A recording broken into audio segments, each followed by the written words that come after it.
my name is Ronnie Grinberg, and I'm an assistant professor in the Department of History here at OU. I'm also a core faculty member in the Schusterman Center for Judaic and Israel Studies. So I teach a number of courses at the University of Oklahoma. My specialty is in modern American history. I just taught the U.S. History Survey this semester since 1865, but I also teach modern American women's history and American Jewish history.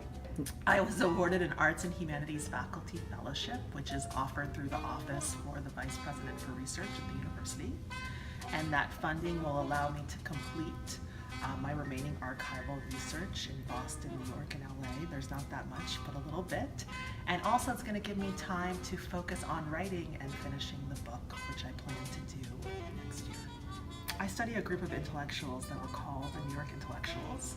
They were really well known in the 50s and 60s, and actually Woody Allen in some of his films sort of referenced them and joked about them. In his film, 1977 film Annie Hall, he joked that two of the magazines they founded, Commentary and Dissent, had intersected to form Dysentery.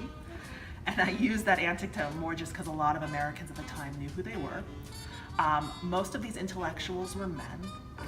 They operated in a really sexist literary world.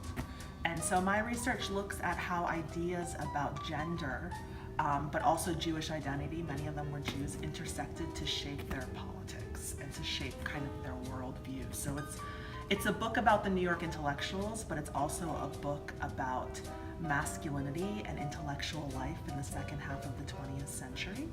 And I also like to think it's a book about American Jewish life since World War II.